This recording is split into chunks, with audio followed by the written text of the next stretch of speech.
Que tal? Moi boa noite, un saúdo dende a televisión local. Venres 3 de xullo, mes recén empezado, mes auténticamente veranego, parece que o tempo non lo está a demostrar.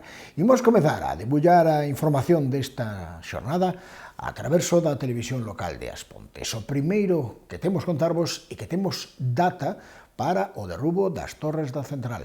E non vai ser o día 16, senón tal e como se comprometía o Concello, despois das festas, exactamente tomado nota xa, na tarde do día 30. Xa temos data para o derrubo das 4 torres de refrixeración da central térmica. Será o día 30 deste mes, xoves, e non o 16 de xullo, tal e como xa desmentían hai uns días dende o Goberno Municipal. Debido a que os 4 grupos se van voar simultaneamente, tanto o ciclo combinado como os parques eólicos deberán parar a súa produción. O Concello agradecía o esforzo de Megasa, Alcoa, Naturgy, Rede Eléctrica e Endesa Distribución, neste caso por encaixar a acatar a falla de suministro consecuencia do cero enerxético, que supón o freo na evacuación que se vai producir co parón do parque de transformación da central. A semana do Concello reiterouse que xa hai 2 meses que se está traballando nos protocolos de seguridade, que son do máis estrictos e axeitados os establecidos pola normativa vixente, e sempre en coordinación permanente coa Policía Local, Protección Civil e a Dirección Xeral de Emerxencias e Interior da Xunta. Esta medida márcase no Plan Integral de Desmantelamento que Endesa está a executar en toda a antiga planta de cara á liberación dos terreos para albergar futuros proxectos industriais. Nestes días xa vistes que o comercio saíu á rúa, pois así seguirá ata mañá mesmo, que ainda teremos o comercio na rúa para que podamos ver directamente a importancia do noso comercio e o valor tamén dos seus produtos. A través dunha campaña de novo dende Coempo, xa comezou o pasado mércores.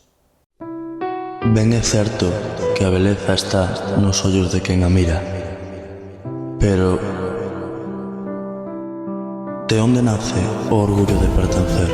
O comercio pontés de proximidade volve demostrar unha vez máis que está do máis vivo e que ata mañá ten en marcha unha nova campaña impulsada pola Asociación Coempo para dinamizar o sector, sacar os caparates á rúa e concienciar a veciñanza sobre o importante que é apostar polas tendas que temos a carón da nosa casa. Comercio na rúa arrincaba o mércores e prolongarase, como dicíamos, ata mañá sábado. En esta ocasión conta con 18 establecementos de todo tipo, dende moda, complementos, calzado ou artigos de óptica ou decoración, que se sumaron a esta proposta. Durante estes días, os establecementos participantes non só ofrecerán descontos especiais, senón que por compras superiores a 30 euros os clientes recibirán agasallos exclusivos como bolsas de tea, imáns e chapas serigrafiadas co lema Orgullo Pontés. Pero o prato forte chegará en forma de experiencia saudable, xa que se porán en xogo 20 prazas para participar nunha sesión de barré, na que se mestura ballet, yoga e pilates e que vai impartir Marte Estudio, vindeiro día 14, ao aire libre. Con cada compra, os clientes recibirán un boleto para tomar parte neste sorteo e, ademais, se rexistran o seu ticket na app de Coempo, contarán cunha participación extra. Un xeito do máis orixinal para promover non só a economía local e renovar o noso armario de cara a verán, senón tamén de apostar por o benestar e a saúde dos clientes ao tempo que se apoia aos autónomos empresarios que dan vida ás rúas das Pontes. Persoas que fan posible, persoas que sen facer ruido levan anos loitando por facer vida. E iso tamén é orgullo.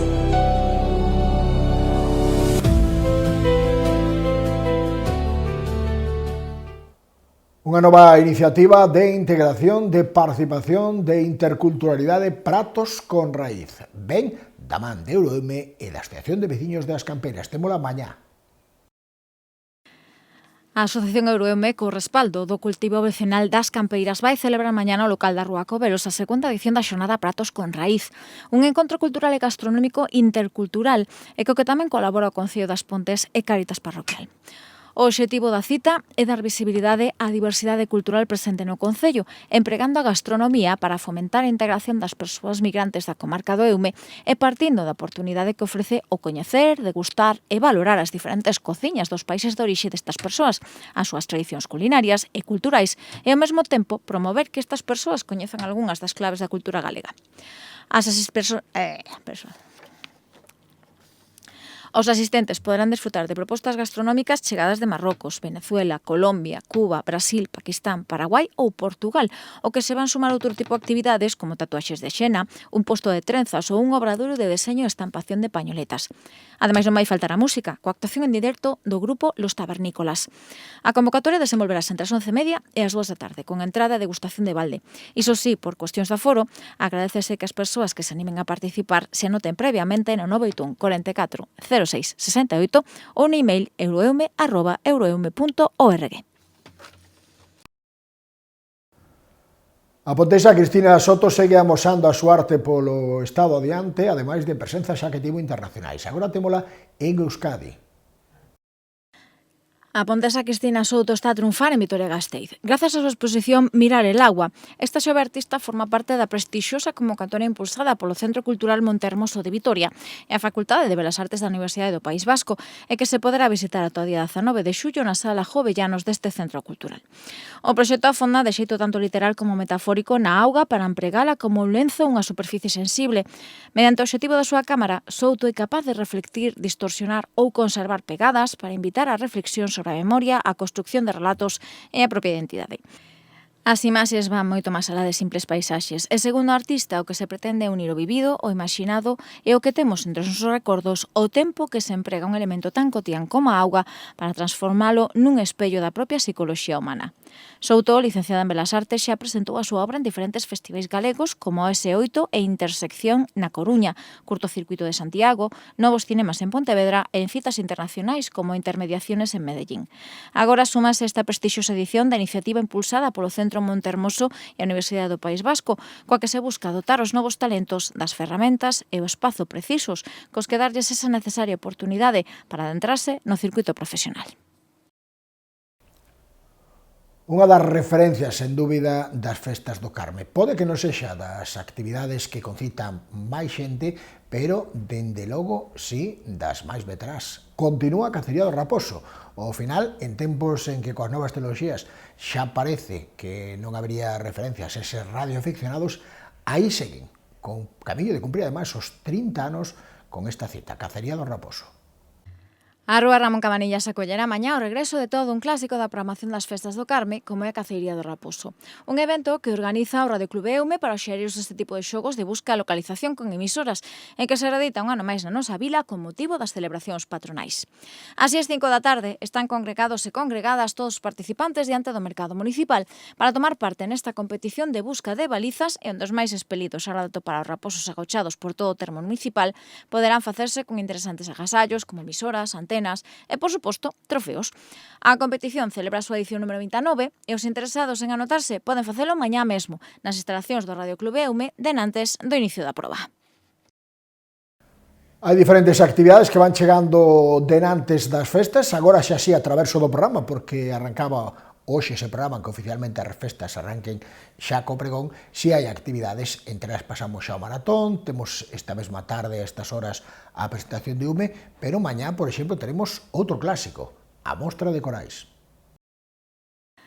Esta fin de semana arrincan as actividades incluídas no programa das Festas do Carme e da Fraga, e un dos clásicos chega da man da agrupación coral Endesas Pontes. Así as cousas, mañá no Auditorio Municipal Alobi volverán a ofrecer unha nova edición da súa mostra de música coral. A cita, que compra a súa edición número 39, arrincará ás 8 do serán e cun programa que vai incluir 3 fantásticas actuacións. A primeira, por suposto, da man do grupo anfitrión, baixo batuta do mestre Xuxo Iglesias. Xa dende Ferrol contarase coa coral Airiños de Caranza e completa o cartel da xornada a formación de Bergondo Costumes. O concerto, como xa é tradicional, será de entrada libre ata completar aforo. Mañá é sábado, mañá é verán, mañá o lago vai estar cheo de xente, claro que sí, pero que desta vez vai estar cheo de xente con ganas de divertirse e de superarse, e xente que quera pasar a velos, porque temos unha nova edición da Samurai, outra que está facendo veterá xa, vai camiño da década, este ano cumpre a 9ª edición. Mañá regresa Samurai Stream Race ao Lago das Pontes. A carreira de obstáculos está a unha edición de cumprir a década. Este ano cambia horario exclusivamente a vespertino con novo récord de participación, malia que esta é limitada e cubriuse con meses de antelación. Por aí no resto de carreiras estuveron tendo menos corredores, nosotros seguimos para arriba, este ano limitábamos a 1000 e ao final temos 1300 e pico, porque non deixamos meter máis, porque senón tamén xa... O ser de tarde, que este ano como novidade pola tarde, empezamos ás 4 e os últimos saldrán sobre as 8 da tarde, entón non podemos meter moita máis xente, porque senón os últimos van chegar ás 11 da noite, e vai ser de noite. Que ainda, ahora, gracias que o tempo aguanta, hasta as 10 de día, pero limitamos un pouco por eso. Temos tamén xa inscritos uns 70 e pico nenos e nenas, e vamos deixar inscribirse aquí na tenda Samurai 50 máis, pois que os que non se acordaron de apuntarse, podense apuntar. Levarán unha medalla tamén, poden mercar a camiseta oficial, os nenos poden mercar na tienda, A inscripción dos nenos é todo para a Fundación de Gen, é unha carreira solidaria completamente, e vai todo para a Fundación de Gen, e as camisetas que se venden igual, é todo para a Fundación. A proba, con 1.342 inscritos, volve a estar organizado por o Samurai Sport Club, que deseñou un circuito de 10 km no que haberá que salvar preto de 80 obstáculos, tanto naturais como artificiais, como valados, pozas, pirámides de madeira, muros, neumáticos, pacas, aramias, a escaleiras, trincheiras de lama, lume, arrastres ou monkey bars. Paralelamente haberá un circuito infantil e actividades de animación para rematar cun concerto a pé do circuito. As carreiras, divididas en elite e populares, comezarán a disputarse en tandas sucesivas dende as 4 da tarde. Que o principal é o que ven competir contra el mismo. Hai a parte competitiva, que son a primeira e a segunda tanda, que hai unhas 300 personas, pois todo o resto, casi un 90%, ven todos a pasalo ben, que é o espírito do Samurai. O Samurai creou, como ti dicías, creouse para a diversión. Metímosle un pouquiño para poder entrar no calendario e poder entrar, como fizemos o ano pasado, ao Campeonato de España, foi porque dimos un salto cuantitativo e cualitativo, metendo un obstáculo como das espadas, que o primeiro ano que montamos, de 1000 e pico corredores só pasaron 7, entón aí foi cando os élite dixeron, hostia, a Samurai non é tan doada como pensaban. Entón cada ano pois, vamos incrementando a parte competitiva sin olvidarnos da parte divertida. Por eso na Samurai non é normativa OSO. A normativa OSO é que a obrigatoriedade é superar o obstáculo. O que non supera o obstáculo, quitaña a pulsera e vaise para a casa. Non pode chegar a meta. Aquí non pasa eso. Aquí todos poden chegar a meta, poden coller a medalla, porque, perdón, se non pasan o obstáculo, poden coller, como temos por aí as garrafas, teñen que coller 2 garrafas e facerse igual 100 metros que a garrafa. Este ano, co redeseño do circuito, poderá verse dende as inmediacións do lago case todo percorrido, ou concentrar máis obstáculos no seu perímetro. Volve unha nova concentración do Carajotín dende que se recuperara esta estación e as súas concentracións logo daquela época previa. Nesta segunda van xa pola cuarta convocatoria, será mañá polas rúas centrais do pobo. O son dos potentes motores das motocicletas van tomar novamente mañá a canle cuarta, que temos nova cita co clube local Carajotín e coa súa quedada moteira anual.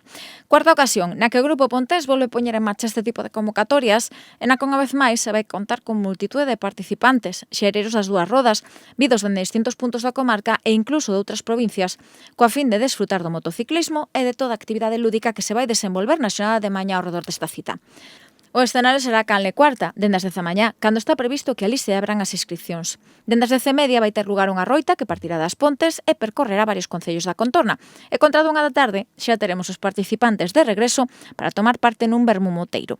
Novamente na canle cuarta vaise colocar unha carpa na que se servirá un xantar para todas as persoas que tomen parte nesta cita das 2:30 da tarde e trala que haberá unha serie de xogos moteiros. A xenda da xornada tamén vai incluir unha exhibición a cargo do piloto por Ferrer, que comezará ás 6, e, por suposto, a festa prolongarase ata ben entrada a noite, con cea dende as 9:30, sorteo de agasallos e unha festa onde non vai faltar a música, a diversión e, por suposto, o son dos motores ata altas horas da madrugada. E seguimos con motos porque falamos tamén do Campeonato Galego de Motociclismo, segunda vez que ven nesta tempada ata as Pontes. Terémolo no circuito tamén mañá en xornada exclusivamente matinal. O circuito de velocidade das Pontes vai ser este domingo dunha nova proba de velocidade puntuable para o Campeonato Galego de Motociclismo.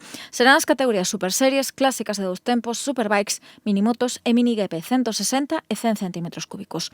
A Federación Galega de Motociclismo, co respaldo do clube local Martín Vázquez, volve a respaldar esta convocatoria, a segunda que ten as Pontes como escenario nesta tempada, en a que se volverán dar cita aos mellores deportistas galegos nesta disciplina. Con respecto ao calendario, mañá teremos adestramentos libres durante todo o día e tamén o domingo arrincará con varias sesións cronometradas. Iso sí, as dúas mangas puntuables arrincarán a primeira ás 12 coa categoría de minimotos, a que seguirá ás 12:25 a probar superbikes, clásicas de 2 tempos e superseries, para pechar a primeira carreira puntuable coas mini GP de 110 e 160, que sairán a 1:20. A segunda carreira dará comezo a unha novamente coa mesma orde de intervalos de 20 minutos entre cada categoría. Con respecto á entrega de premios, segundo a organización do evento, esta vai se realizar en torno ás 2:30 da tarde. Foi todo por este primeiro venres de xullo, venres día 3. Volveremos o luns, disfrutar da fin de semana, opcións hai dabondo e o tempo parece que se vai portar. Nos volvemos quedar contigo aquí. O luns sabes que tes unha cita na televisión local de As Pontes e cos informativos locais. Grazas, deica mañá, boa noite e bo descanso.